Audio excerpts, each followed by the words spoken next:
دوستو قاضی فائز عیسیٰ ایک بار پھر عبرت کا نشان بن گئے۔ حکومت کا قاضی فائز عیسیٰ کے ساتھ دھوکہ اور لندن پولیس نے تمام راز کھول دیے ہیں اور کچھ ایسے پولز کھولے ہیں جو حکومت یہاں پر بڑکیں مار رہی تھی اور قاضی فائز عیسیٰ کو یہ احساس دلا رہی تھی کہ ہم آپ کے ساتھ کھڑے ہیں۔ حقیقت میں وہ ان کے ساتھ کھڑے نہیں تھے، ان سے جو مفادات حاصل کرنا تھے وہ کیے جا چکے ہیں۔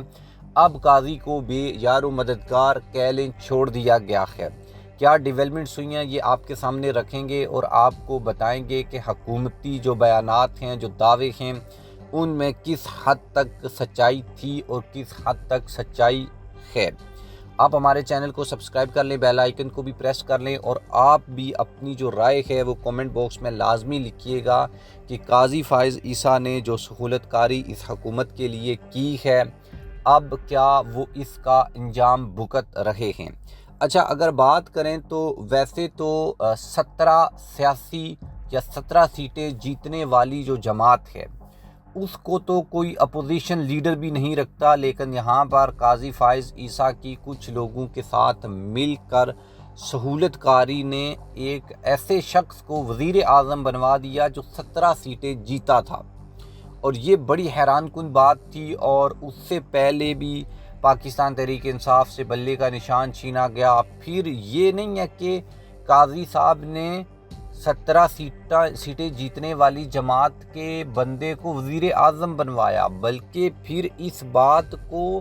انشور بھی کیا، 100% کنفرم بھی کیا کہ کم از کم جو ہے یہ حکومت 5 سال نکالے بھی، اور اس کے راستے میں جو بھی رکاوٹ آئندہ آنے والے 2-4 سالوں میں بھی آ سکتی تھی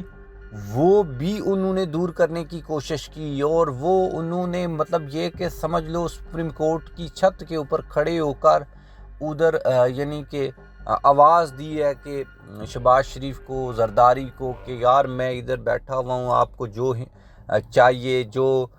مدد چاہیے، جو ہیلپ چاہیے بتاؤ، میں ادھر کھڑا ہوں، ابھی میں آپ کے لیے وہ کر دیتا ہوں۔ اور ایگزیکٹلی بالکل آپ سمجھ لیں کہ اسی طریقے کی یعنی آپ اس کو اگر ویژولائز کریں تو اس طرح کا سچویشن تھا جس طرح گاؤں میں نہیں وہ بندے کھڑے ہو جاتے چھت کے اوپر کہ یار کیا کر رہے ہو، میری کو مدد کی ضرورت ہوئی بتانا، یہ وہ۔ میں اس طرح سے آرڈیننس پاس کروا کر اور مختلف جو قوانین ہیں وہ کر کے، اور ایون یہ کہ قاضی صاحب کو اتنی محبت تھی اس حکومت سے اور ہے کہ قاضی صاحب نے آرڈیننس پاس کروائی اور اپنی عدلیہ کو تقسیم کر دیا۔ اپنی عدلیہ کو نہ صرف تقسیم کیا بلکہ وہاں کے ججز کی تصحیح کی، صرف اس لیے کہ یہ حکومت کسی طریقے سے 5 سال نکال جائے یا 5 سال گزار جائے۔ تو یہ سچویشن تھی۔ تو اب بنتا تو یہ تھا کہ بھائی قاضی صاحب جو ہیں ان کو کوئی بڑا عہدہ دیا جاتا، وہ دینے کی کوشش تو شاید حکومت نے کی تھی، کیونکہ آپ کو معلوم ہے کہ قاضی صاحب کتنے امپورٹنٹ تھے۔ اس بات کا اندازہ آپ اس بات سے لگائیں کہ نواز شریف کو شہباز شریف کے اوپر کوئی اعتماد نہیں تھا، ان کو قاضی فائز عیسیٰ کے اوپر اعتماد تھا، اور قاضی فائز عیسیٰ چیف جسٹس بنے تو وہ پاکستان آئے، اور جس دن قاضی فائز عیسیٰ ریٹائرڈ ہوئے اسی دن نواز شریف واپس لندن چلے گئے۔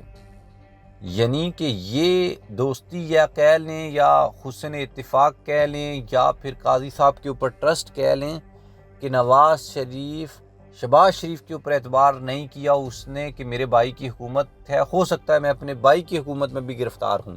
لیکن میں قاضی صاحب کے چیف جسٹس ہوتے ہوئے گرفتار نہیں ہو سکتا، اس لیے وہ پاکستان آیا بھی اور وہ واپس پاکستان سے قاضی صاحب کے جانے کے ساتھ بھی چلا ہی گیا۔ اب اگر بات کریں کہ ڈیفینیٹلی قاضی فائز عیسیٰ نے جو فیصلے دیے تھے، جو کچھ کیا،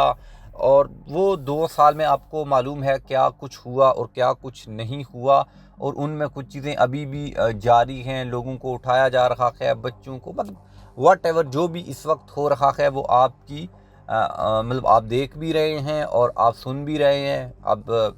یعنی آبزرو کر رہے ہیں ان سب چیزوں کو۔ لیکن ان سب کے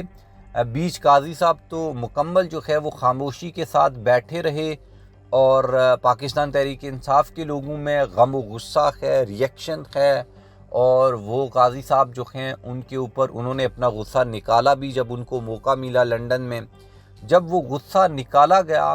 تو اس کے بعد حکومت نے یہاں پر محسن نقوی صاحب نے بڑی بڑکیں ماری کہ ہم NIC ختم کر دیں گے, ہم پاسپورٹ ختم کر دیں گے, ہم جو ہیں یہ کر دیں گے, وہ کر دیں گے. مطلب اس طرح کے جو بیانات ہیں وہ سامنے آئے ہماری حکومت کی جانب سے کہ جن مظاہرین نے وہاں پر مظاہرہ کیا ہے یا ایسا کیا ہے تو ان کے خلاف جو ہے وہ پراپر ایکشن لیا جائے گا. لیکن اب خبر یہ آئی ہے کہ یہ جو بیانات تھے یہ صرف اور صرف جو ہے وہ قاضی صاحب کو اس وقتی طور کے اوپر جو ہے وہ خوش کرنے کے لیے تھے, کیونکہ لنڈن پولیس کی جانب سے ابھی جو بیان آیا ہے اس بیان کے مطابق ابھی تک کوئی بھی باقاعدہ جو درخواست ہے وہ سبمٹ نہیں کی گئی لنڈن پولیس کو قاضی فائز عیسیٰ کا جو ایشو ہے اس کو لے کر. اور یہ جو ہے وہ اس وقت کافی لوگ جو ہیں اور اسپیشلی قاضی صاحب جو ہیں وہ بڑے پریشان بھی ہوں گے کہ ان لوگوں کے لیے میں نے جو کچھ بھی کیا ہے یا جو میں نے ان لوگوں کے لیے